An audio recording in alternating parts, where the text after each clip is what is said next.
Bisbeat, the insight you need. I'm Jing. On August 9, 2022, U.S. President Joe Biden signed the CHIPS and Science Act into law.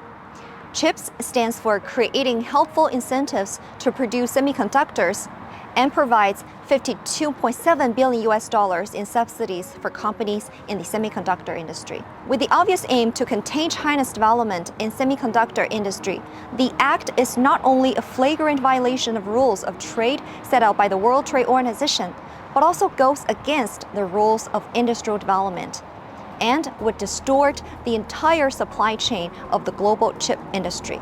In Q4 of 2022, Intel's revenue declined by $700 million, down 114% from 2021. For AMD, the net loss was $149 million, with a decline of 112% compared to the previous year. For Qualcomm, Q1 revenue for 2023 is less than $10 billion, 12% lower than expected.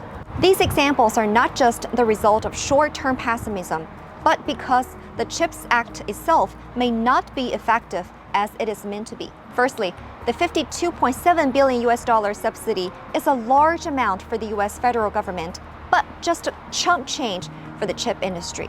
For example, in 2022, the Taiwan Semiconductor Manufacturing Company, or TSMC, invested more than $40 billion in chip manufacturing. Secondly, the infrastructure and operation costs in the US are high. According to TSMC's estimation, the cost of building a factory in the US is 50% higher than doing it in Taiwan, not to mention labor costs in the US, which can, during operation, be much more expensive than in East Asia.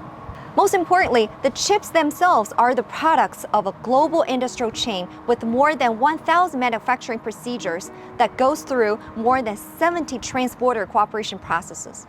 Even in the US, 75% of STEM PhDs in the US semiconductor manufacturing industry were international talents, according to a community survey by the US Census Bureau. It is also estimated that decoupling with China in the chip manufacturing industry means losing 18% of the global market, 37% of revenue, and between 15,000 to 40,000 high-skilled talents. With such violation of the global industrial division of labor and the rules of industrial development, as well as distortion of international competitive order, the CHIPS Act is hard to be as effective as it is meant to be.